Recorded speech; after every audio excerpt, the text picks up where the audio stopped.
It all began, as often happens in the 21st century, not with a secret report or a yellowed map, but with a quiet click of a notification on my computer screen. It was 2 in the morning. My apartment, littered with books, old military maps and dusty artifacts, was immersed in semi-darkness, illuminated only by the cold light of the monitor. My name is Yegor Orlov, and officially I am a historical consultant. Unofficially, I am one of those who are called black diggers or stalkers of history. A former military sapper, I traded minefields for archives, but the habit of looking for what is carefully hidden remained. The notification came from a closed online forum where obsessives like me exchanged information and rare finds. Someone with the nickname Stash had put up for sale a lot, a single sheet of paper, badly charred at the edges. A fragment of an internal report from the Ural Directorate of the KGB, dated 1974. I bought it without thinking. A week later, the package was in my hands. I opened it with the trepidation of a surgeon extracting a bullet. The sheet smelled of burning and oblivion. The purple letters, stamped on an old typewriter, Ukraine, danced before my eyes. Most of the text had been destroyed by fire, but a few phrases remained. And these phrases sent a chill down my spine. Major Gromov's search party, sent to Object 12U, is not in contact. The last message confirms the presence of an irreparable threat of a psychotemporal nature. Complete and indefinite conservation of the area is recommended. Assign the highest danger category. Psychotemporal threat. The KGB's official language was surprisingly precise in its emotionless horror. Not radiation, not chemical contamination. Something that broke not the body, but the mind and time itself. Object 12U. I had never encountered that designation. I didn't sleep for the next 2 days. I immersed myself in digital archives, in semi-legal databases, in scans of documents that were never supposed to see the light of day. And I found it. Barely noticeable, scattered traces. The story began not in 1974, but much earlier. In 1938. At the height of the Great Terror, when the country was devouring itself, the first mentions of Object 12U appeared in the documents of the Ural Directorate of the Nkvd. It was not an order number, but a conventional designation of a cave in one of the most remote areas of the northern Urals. The local Mansi tribes called this place Nkvd, which roughly translates as the cave where spirits are silent. They believed that there was nothing in this cave, no life, no death, no sound. That whoever entered it would lose his name and his shadow. But the Nkvd was not interested in legends. Geological exploration, searching for uranium in the mountains, recorded a powerful, inexplicable energy field near the cave. Anomaly. The report spoke of a permanent static field and deep energy. And someone in high places had a monstrous idea. If this energy couldn't be measured, maybe it could be harnessed? Thus, Special Camp Point Number 12 was established near the cave. Special contingent were sent there in stages, enemies of the people, convicted under Article 58. The official goal was studying the influence of anomalous geological fields on the human psyche. In reality, it was a monstrous torture chamber, where people were used as experimental animals to create psychotronic weapons. The camp lasted only a year. And then it disappeared from all documents as suddenly as it had appeared. As if it had never existed. And so, 36 years later, in 1974, the KGB, apparently having stumbled upon the old Nkvd archives, sends its expedition there. To find out what this energy of the depths was. And it also disappears. I found the last radiogram of Major Grimov's group. It was recorded by a remote military station and miraculously preserved in the archive. Center, this is Ural 1. Receiving, can you hear us? Static, the clocks are stopped, all the clocks, mechanical, the radio is silent, we are alone. Long pause, only heavy breathing is heard, we see them. God. We see them.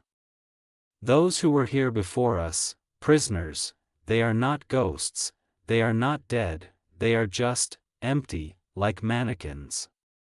New burst of static. This is not a cave. This is. At this point the recording ended. A deafening crack, and then silence. I sat in my chair and stared into the darkness. The story was coming together into a single, frightening picture. The Nkvd finds something in the mountains. Tries to use it, but encounters such horror that they classify it and abandon everything. The KGB tries to solve the mystery and disappears without a trace. And now this scrap of a report falls into my hands. As if a curse were being passed down the chain. But for me it wasn't fear. It was a challenge. A puzzle no one could solve. I had to find out what this place was. What kind of power dwells in the Cave of Oblivion? A month later, our small expedition was ready. There were 3 of us. I was the leader and survival specialist. Anton was a young geologist, my graduate student, a convinced skeptic and materialist who was going to dispel yet another mystical nonsense. And Svetlana was a professional climber and medic, a woman who trusted a safety rope more than any stories about ghosts. We were well equipped. The best gear, a satellite phone, drones, dosimeters, sensitive sensors. We were ready for everything. For radiation, for toxic gases, for avalanches, for encounters with wild animals. We were not prepared to encounter a place where the laws of physics do not apply. I looked at my companions, checking their equipment before leaving for the station. They were full of enthusiasm and anticipation of a scientific discovery. And I was silent. I did not tell them everything. I did not tell them about Grimov's last entry, about the empty people. I did not want to scare them. I thought that we were looking for a solution to an old, tragic story. I didn't know that we were not following the footsteps of the past. We were going to a place that feeds on the past itself. To a cave that does not kill. It does much worse. It erases. The first 3 days of our journey through the northern Urals were deceptively normal. We followed game trails, forded icy streams, and sat by the fire in the evenings under an endless, star-studded sky. Anton, our geologist, told tales of his student expeditions incessantly, Svetlana silently and methodically checked our gear, and I studied the maps, trying to reconcile old Nkvd maps with the modern terrain. The air was clear, the nature wild and majestic. But this was only the calm before the storm. The changes began on the 4th day, when we went deeper into the area marked on my map as Area 12. The taiga was the first to fall silent. It didn't happen all at once, but gradually, as if someone was slowly turning up the volume knob on the entire world. First the birdsong disappeared. Then the grasshoppers fell silent. Then I realized that I couldn't even hear the rustle of the wind in the crowns of the centuries-old pines. An oppressive, unnatural silence reigned, unbroken by a single sound. We walked through the forest, and the only thing we heard was the crunch of branches under our boots and each other's heavy breathing.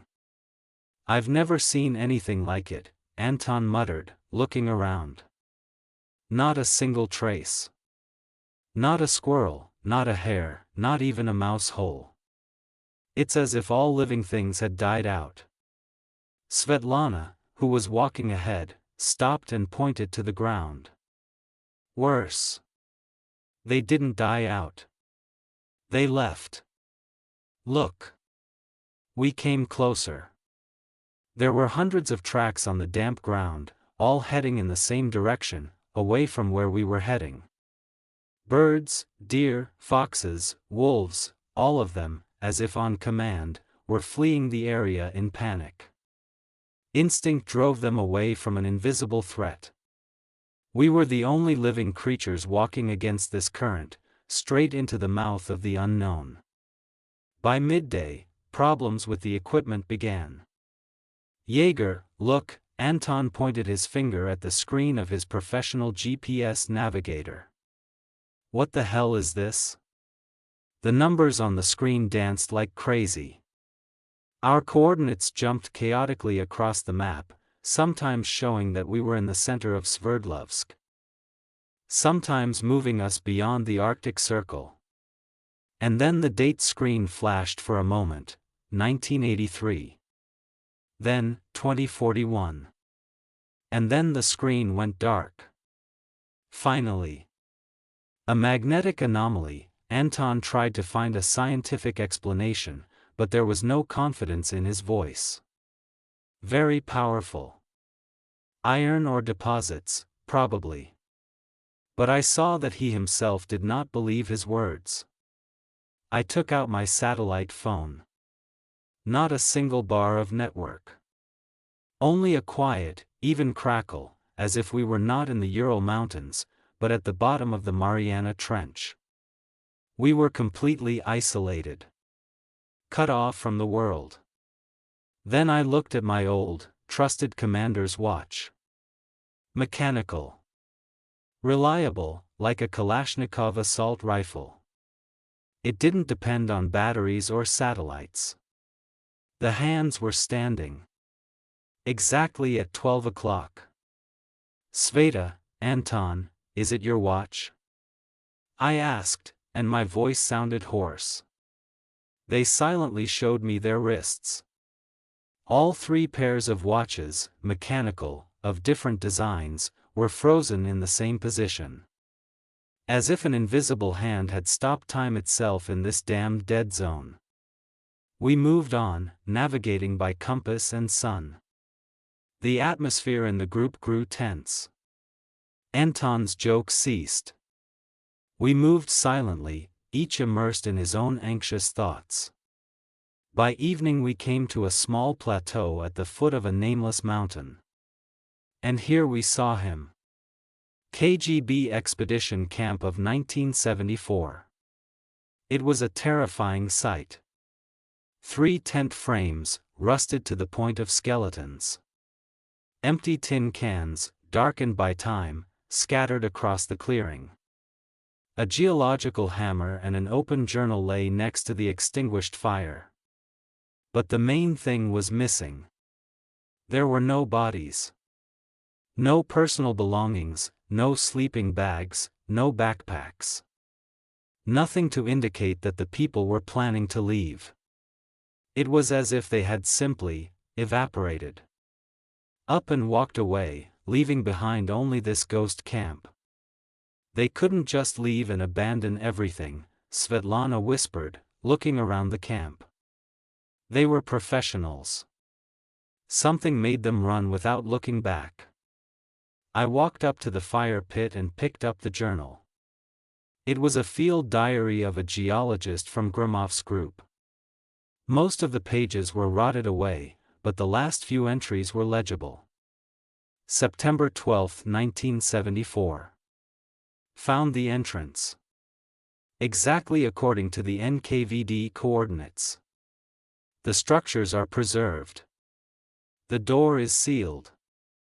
The atmosphere is oppressive. Animals avoid this place. Radio communication is unstable. September 13, 1974. The door was opened. Inside, it was strange. The air was still. There was no smell of dampness. And the silence was absolute. The sounds disappeared. The Major ordered an investigation to begin. The last entry was made with a trembling, intermittent hand. September 14th. We shouldn't have come in here. This place, it's wrong. Kolya went into one of the adits yesterday and didn't come out. We searched for him for 3 hours. All we found was his clothes, neatly folded on the floor. But he himself was gone. He simply disappeared. And this morning I couldn't remember his last name. No one could. It was as if he'd never been with us. We're leaving. Immediately. This place doesn't take life. It takes. The recording cut off. We stood in dead silence, the words from the diary seeming to hang in the cold air. Now we knew what had happened to the KGB expedition. And we knew that the same thing would happen to us if we didn't get out of here immediately. But the entrance to the cave was already in front of us. 100 meters away, at the foot of the cliff, a black rectangular opening was visible, reinforced with massive concrete structures. This was the legacy of the Nkvd. The heavy steel door, as thick as tank armor, was torn off its hinges and lay nearby, twisted, as if it had been knocked out by a powerful explosion from the inside. Coldness blew from the dark abyss. But it wasn't just cold. It was the absence of warmth. And silence blew from there. That same vacuum, absolute silence that seemed to absorb all sounds around. We were standing on the threshold. On the silent threshold, beyond which the solution to the mystery of Object 12U awaited us. And I understood that we could no longer turn back. This place would not let us go. We had to enter. Enter hell, either to find a way out of it, or to forever remain part of its silent collection. Flashlights on full blast, I ordered, cocking my rifle. Let's go inside. Stay together. And don't believe anything you see or hear. Especially if it's your own voice. We stepped through the door that had been torn off its hinges, and the world behind us, with all its sounds, smells, and physical laws, ceased to exist. The silence that reigned inside was not just the absence of sound. It was an active, oppressive substance. It enveloped, dug into my ears, and I physically felt how it absorbed the beating of my heart and the rustle of our breathing. The light of the powerful tactical flashlights, capable of piercing any darkness, seemed weak and viscous here. The beam of light did not go into the distance, but rested on a dense, impenetrable darkness just a few meters away from us. We moved slowly, like divers on the ocean floor. The first tunnel, reinforced by vaults of time-darkened concrete, was straight as an arrow. Rusted electrical cables and pipes ran along its walls. The remains of a narrow-gauge railway were visible in the floor, rusty rails leading off into the darkness, where mine carts had once rolled. Carts with what? Or with whom? There were traces of Nkvd activity everywhere. The remains of a generator, covered in a thick layer of dust that seemed not to have moved for decades. Massive iron rings with fragments of chains driven directly into the rock. Shackles. On the walls, in the dim light of our flashlights, we began to notice inscriptions. They had been scratched into the stone with something sharp, a nail, a belt buckle, fingernails. They were screams from the past, frozen in stone. Save me. I don't remember my name. Mother. Where am I? Each inscription was a scar on the body of this damned cave. We went further, and our path turned into a pilgrimage through the gallery of human despair. The tunnel led us to a huge, unnaturally regular-shaped hall. Its vaults were lost somewhere high in the darkness. And what we saw here made us freeze. It was a hall of pain. Along the walls, several meters apart, people were crucified. Dozens of them. Their hands and feet were chained to the same iron rings we had seen in the tunnel.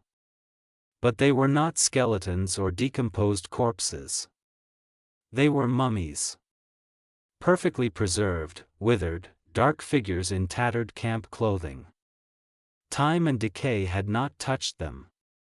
They looked like ancient, blackened icons of martyrs. We came closer. I shone the flashlight on the face of the nearest mummy. It was an old man with sunken cheeks and an open mouth. But the most terrifying thing was in his eyes. They were open. And they did not hold an expression of pain or fear. They held an expression of infinite, universal horror, mixed with complete, utter madness. As if this man, in his last moment, had seen something that his mind not only could not bear, but had been erased, annihilated. And all the other faces had the same expression. They were not dead. Their souls had been burned to ashes. What did they do to them? Svetlana whispered, her voice barely audible in the sound-absorbing silence.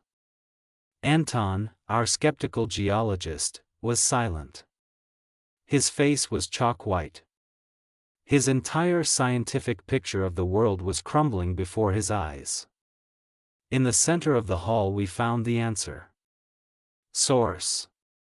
It was not a creature, not a crystal, not an artifact. It was a rift. A crack in the rock floor of the cave, about 2 meters wide and 10 meters long. It did not glow. No smoke or steam came out of it. On the contrary, it seemed to absorb light, heat, and sound.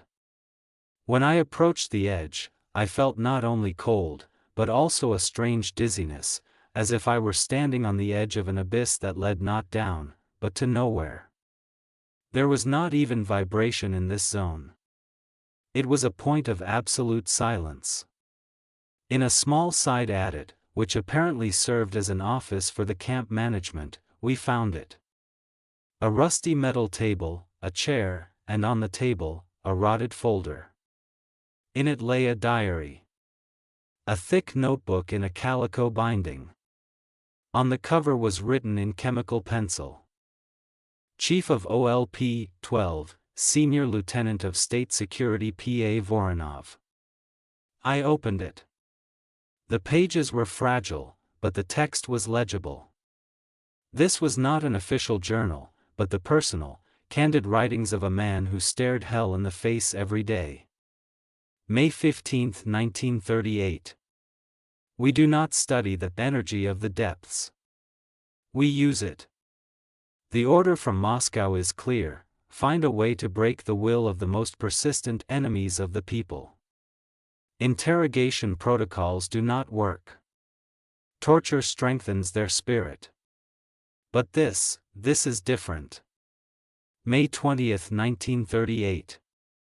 The first experiment. They chained a convicted professor of philology to the wall near the zone of silence.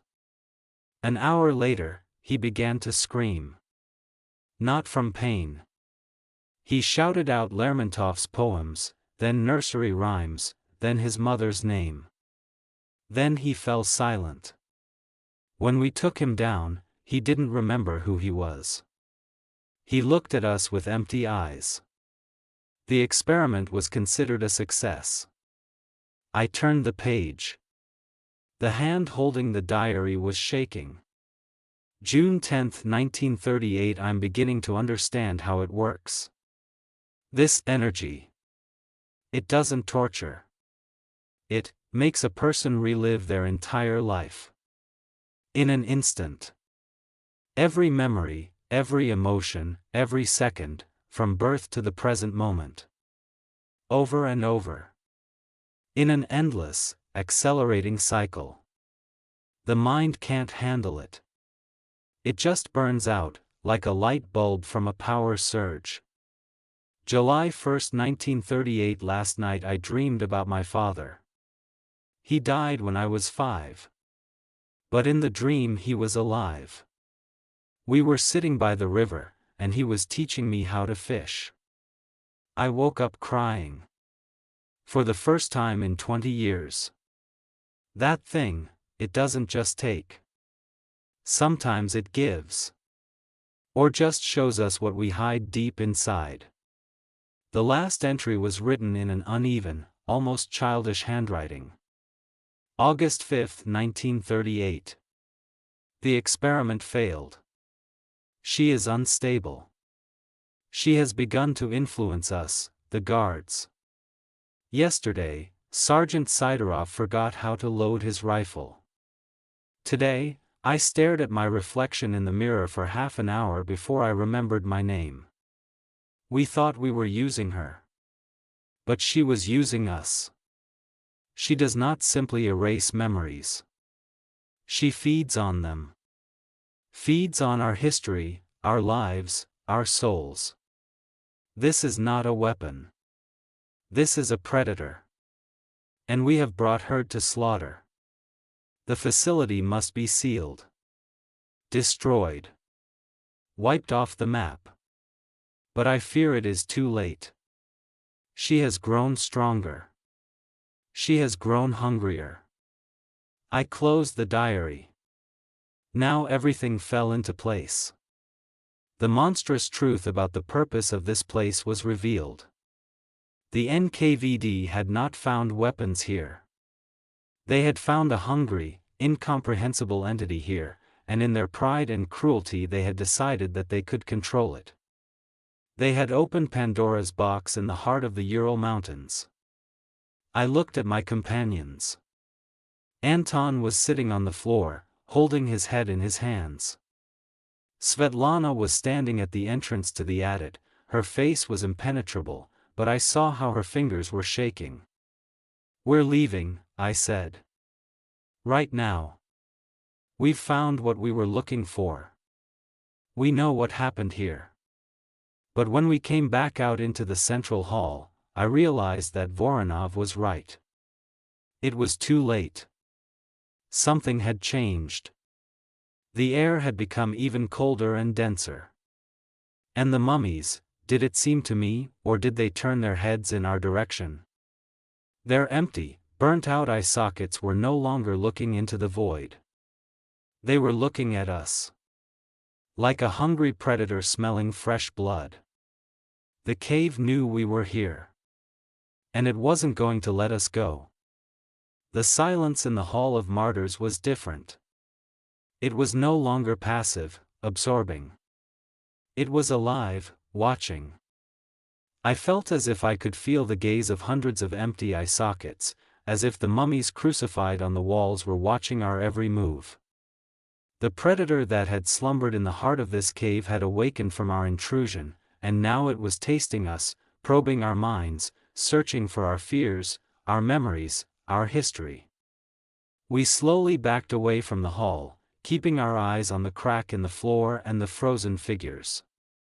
"We need to go back," Svetlana whispered, her voice shaking. "Right now." But it was at this moment that something began that we were not prepared for.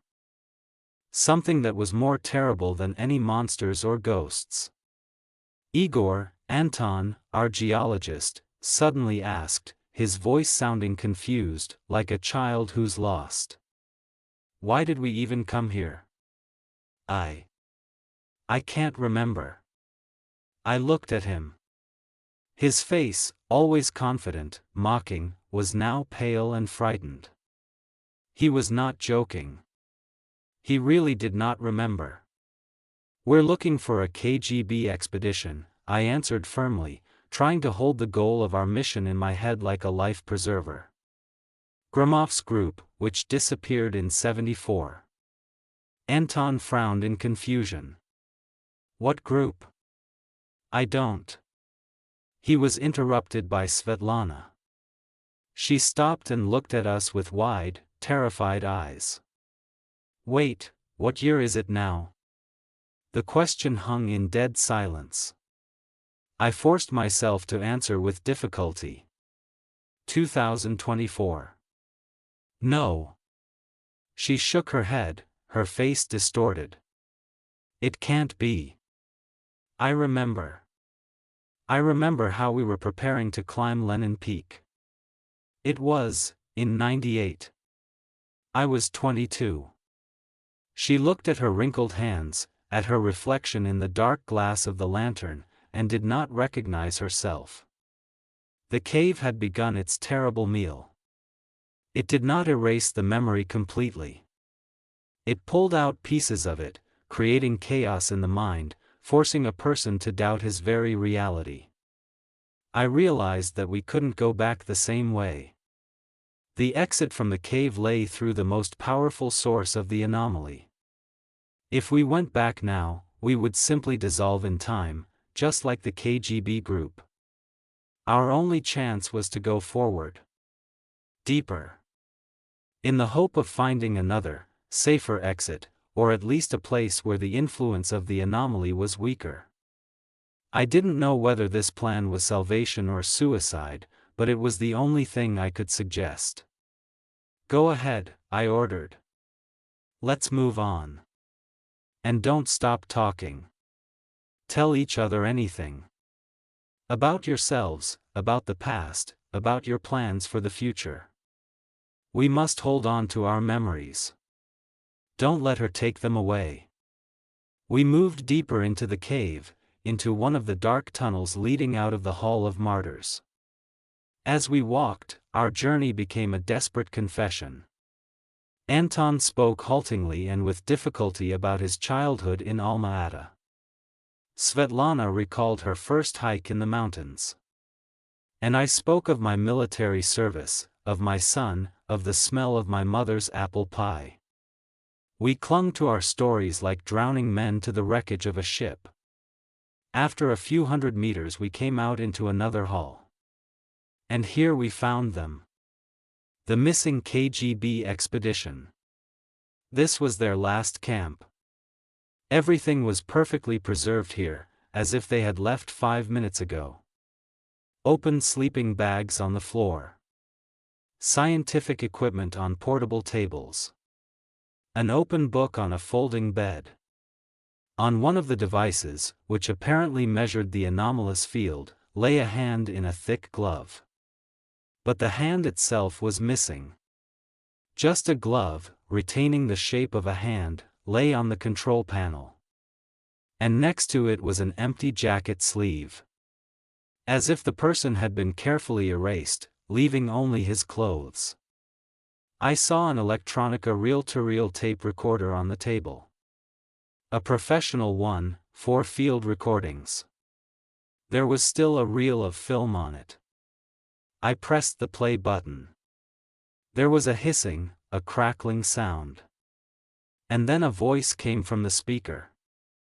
Distorted, slow, full of extreme fatigue. It was the last recording of Major Gromov, the head of the KGB group. Sound of voice from tape. The 4th day. Or the 5th. Time has no meaning here. We are losing ourselves. Piece by piece. Yesterday, our geologist, Petrov, disappeared. We didn't see it happen. We just stopped remembering him. And then we found his clothes, neatly folded on a sleeping bag. He didn't die. He was cancelled. He was simply erased from our shared history. I'm beginning to understand. This cave is not just a place. It's an archive. A living archive that holds the imprint of everything that's ever happened. And to it, we are new, unsorted additions.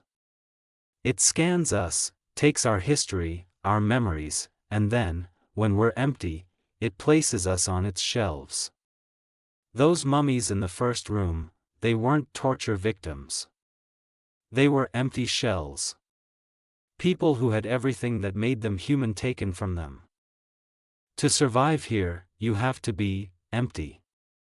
Without a past. Without memories. Without a name. I look at my people. They don't remember why we're here anymore. They look at me and don't recognize me. I'm the last one standing. I'm recording this in the hopes that someone will find this tape someday. Don't try to fight. Don't try to run. The only way to cheat her is. The recording ended with a sharp click. I turned off the tape recorder. Now we knew everything. We knew the fate of Gramov's group. We knew the nature of this monstrous trap. I turned to my companions. Did you hear? We have to. I didn't finish. Svetlana looked at me and Anton. Her face was absolutely calm, almost serene. And in her eyes, complete, crystal clear emptiness. Who are you? She asked in a quiet, even voice. What are you doing here? It wasn't a question. It was a sentence. While we were listening to the recording, the cave finished its work. It erased us from its memory. It erased our entire history. For it, we were just two strange men in strange clothes who had invaded its space. Seeing this, Anton broke down.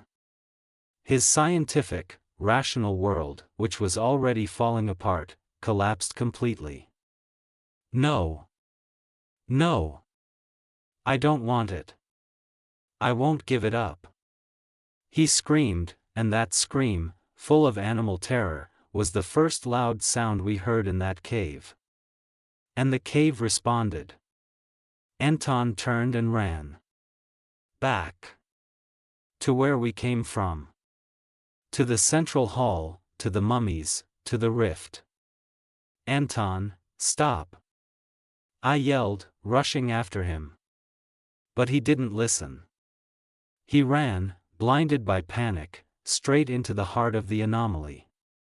I saw him run into the Hall of Martyrs. I saw him stumble and fall, not knowing where he was going, right at the edge of the zone of silence. He lay on the floor for a few seconds. Then he rose slowly, very slowly. He brushed the dust off his knees.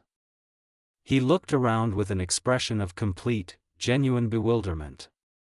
He looked at the mummies on the walls, at the gaping crack in the floor, and then at me, frozen in the passage. He didn't recognize me. Dude, what are you doing here? He asked in a completely calm, everyday voice, as if we had met in a bread line. Where am I? In the few seconds he'd been lying there, the cave had taken everything from him. Not just the memory of our expedition. It had taken his fear, his panic, his identity. It had left him with nothing but an empty shell. A man who didn't know who he was or how he'd gotten here. I was left alone. In the company of two strangers. Two erased people who looked at me without recognition. And the exit from the cave lay there, behind them. Through the hall that had just dined on the soul of my comrade. And I knew that I would be next on the menu. I was left alone. In the company of two empty vessels that had once been my companions. Svetlana, with her serene, almost childish bewilderment on her face, and Anton, who was looking around the cave with curiosity, like a tourist who had accidentally entered an unusual grotto. They were not afraid. They were not wounded. They were erased. And I was their last thread connecting them to a world they no longer remembered. And the only way to this world lay back, through the central hall. Through the zone of silence. Through the place that had just dined on Anton's soul and now, I had no doubt, looked at me like dessert. We have to go, I said, my voice firm but inside I was clenching with icy horror. Svetlana looked at me indifferently. Anton shrugged. Where to go? And who are you to order me around? I had to use force. I grabbed their hands. They did not resist, their will was atrophied along with their memory. I dragged them along with me, like two rag dolls, back to the Hall of Martyrs. As soon as we entered the hall, I felt it. The attack was different. More subtle, more personal. Before, the cave simply ate memory, like acid eats away at metal. Now it acted like a surgeon, choosing the most important, most intimate moments of my life. I dragged my companions along, and before my eyes began to flash pictures from the past. Bright, alive, indistinguishable from reality. Here I am, 7 years old, sitting on my father's shoulders. And we are watching the fireworks on Victory Day. I can smell his old overcoat, hear his laughter, feel the delight that makes my heart skip a beat. A flash. The picture disappears. And I understand that I can no longer remember my father's face. All that remains is the knowledge that he was there. And the image is erased. Here I am, 22, a young lieutenant sapper, in Chechnya. Under fire for the first time. Fear, adrenaline, the smell of gunpowder and sweat. I pull a wounded comrade out from under fire, drag him through the mud, and he whispers thank you to me. A flash. I remember that I was at war. But I no longer remember the guy's face. I don't remember his name. Part of my own valor, my fighting brotherhood, has just been annexed by this damned cave. As I walked, the cave ate up my history with every step. The name of the street I grew up on. The name of my first dog. The taste of my mother's apple pie. The memories faded, leaving behind cold, sterile facts, like an encyclopedia. I knew I had a mother, but I could no longer remember the warmth of her hands. I knew I had a home, but I couldn't remember the creak of its front door. I was turning into a man without a past. A walking archive file with corrupted data. We had almost crossed the hall. There were only a few meters left to the exit, to the saving tunnel. But here the last barrier awaited us. They blocked the way. Echo. These were not ghosts or hallucinations. These were imprints. Temporary casts of people at the very moment when the cave took the last from them. They were translucent, shimmering like the air above the hot asphalt. There was a prisoner in a torn padded jacket, his face distorted by the agony of oblivion. There was a KGB officer from Grimov's group, looking at his hands and not recognizing them. There were dozens of others, men, women, old and young. They did not attack. They simply stood, forming a living, vibrating wall of agony. They were the last guards. To pass them, one had to be subjected to the maximum dose of the anomaly. One had to go through the concentrated pain of losing oneself. I tried to take a step forward. And at that very moment it hit me. The brightest, most precious, warmest memory that I hid in the farthest corner of my soul. It's my son Maxim's birthday. He's turning 5. We're at our dacha. It's a sunny summer day. He's sitting on my lap, and I'm helping him blow out the candles on his cake. He's laughing, his eyes shining with happiness. I can smell the melted wax and strawberries. I can feel his little hand squeezing my finger. I can hear his voice as he cries, "Daddy, I love you."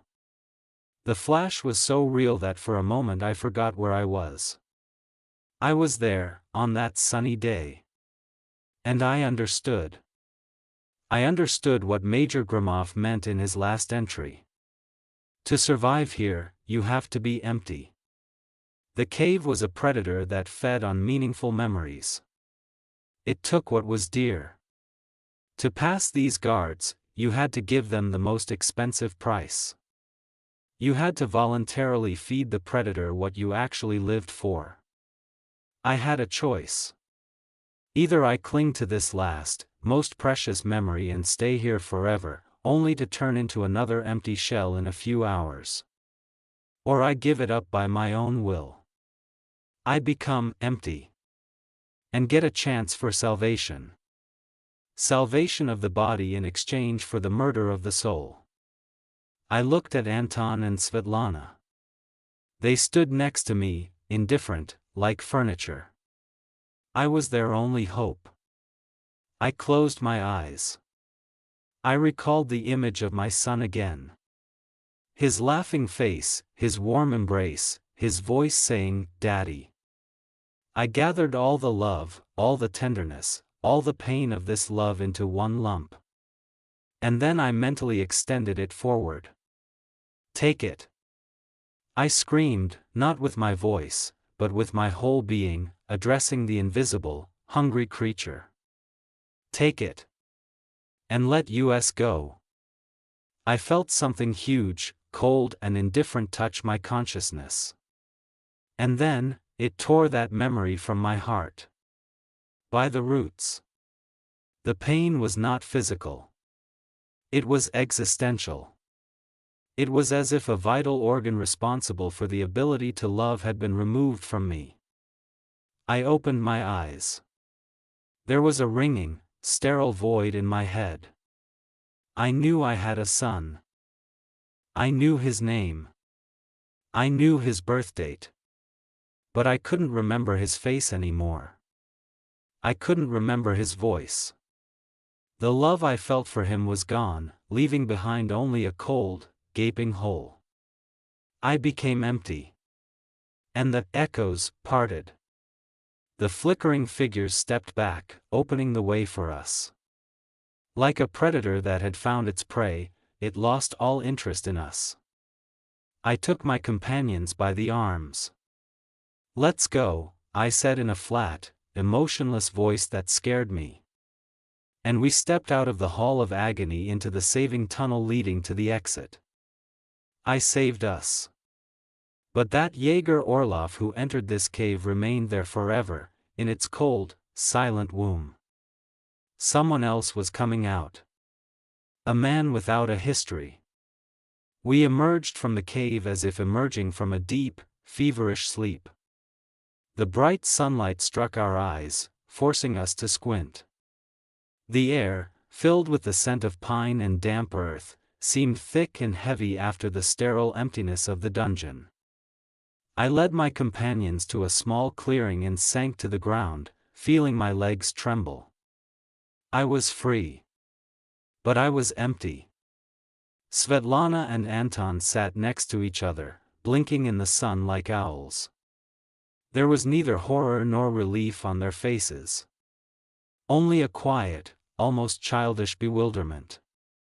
They looked at each other, at me, at their hands, as if they were seeing all this for the first time. "Where are we?" Svetlana asked quietly, and her voice was the voice of a stranger. I didn't answer. What could I tell them? That we had just returned from a hell that had burned their souls to ashes? That they were people without a past, and I was their guide to nowhere, who had paid for their salvation with my own heart? We spent almost 2 days in that clearing before we were found. We didn't try to leave. We just sat there, like 3 castaways on a desert island. I mechanically lit a fire, found a stream to refill our canteens. My survival skills, learned in the army, worked automatically. But inside, there was silence. I looked at the fire, and it gave me no warmth. I looked at the mountains, and their grandeur filled me with no awe. On the 3rd day, a helicopter hovered above us. Rescuers in bright jackets descended from it on ropes. They surrounded us, shouting something, but their voices reached me as if through a thick layer of water. They asked questions to which I had no answers. The official version, which later appeared in all the reports, was simple and logical. A group of extreme tourists who had not registered their route came under the influence of unknown geological gases in one of the Ural caves, which caused temporary retrograde amnesia and disorientation. It was a neat, scientific explanation that suited everyone. It allowed them to close the case, write it off as an accident, and forget about it. Svetlana and Anton were placed in the best neurological clinic in Ekaterinburg. Their families took them away after a few months. The doctors were at a loss. The patients were physically healthy, but their memories, their personalities, had been almost completely erased. They were learning to live again, like children, in a world that was new and alien to them. As a former military man, I was taken to a closed hospital of the Ministry of Defense near Moscow. White walls, sterile corridors, polite doctors in civilian clothes who asked the same questions. I answered them evenly, calmly, without emotion. I told them everything I remembered. And I remembered little. My name. Year of birth. Military rank. Facts. Dry, lifeless facts from my personal file. People came to me who called themselves my family. A woman with kind, tearful eyes, whose name was Elena. She said she was my wife. She showed me photos. Here is our wedding, here we are on vacation at the sea, here we are at the maternity hospital. I looked at the laughing man in these pictures and did not recognize him. I saw the external resemblance, but I did not feel any connection with this happy, living person. I knew it was me. But I was not him. She brought a boy with her. About 5 or 6 years old. He looked at me with hope and fear. "Dad?" he asked. I knew this was my son. His name was Maxim. I knew his birth date, his blood type. I knew he was allergic to citrus. It was all written down in my file. But when I looked at him, I felt nothing. No love, no tenderness, no pain. Nothing. Where my father's heart should have been, there was a cold, neat hole. "Hello," I answered him politely.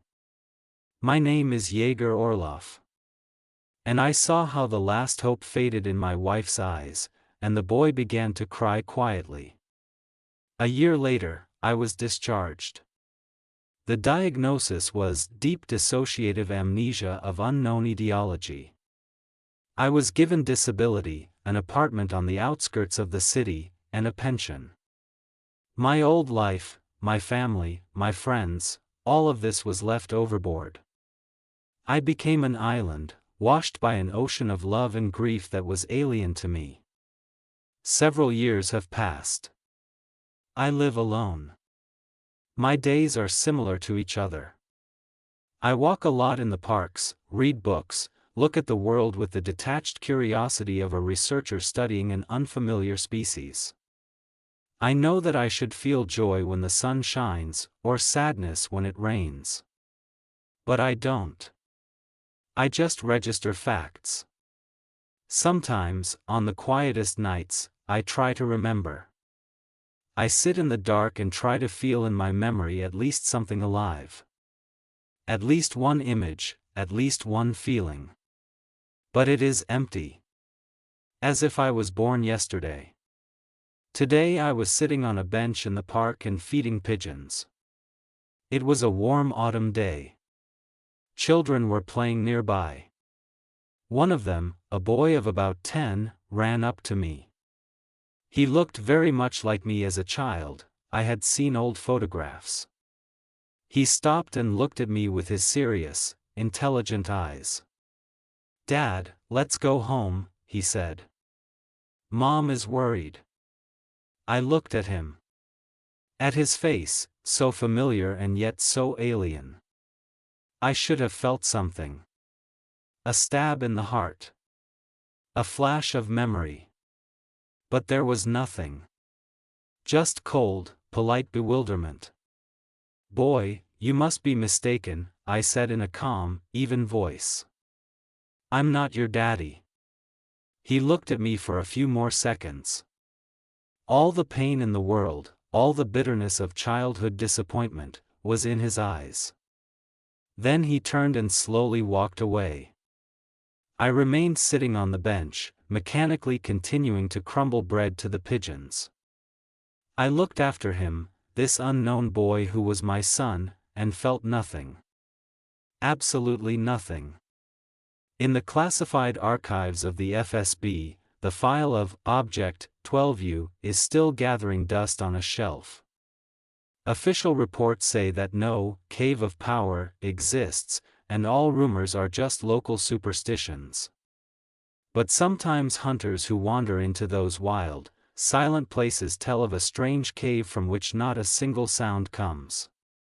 And of a man without a name who sometimes comes out of it and silently looks at the mountains, as if trying to remember something. But he has nothing left to remember. Because some places don't take life. They take something much more important. They take history. And a person without history is not a person. It is just an echo.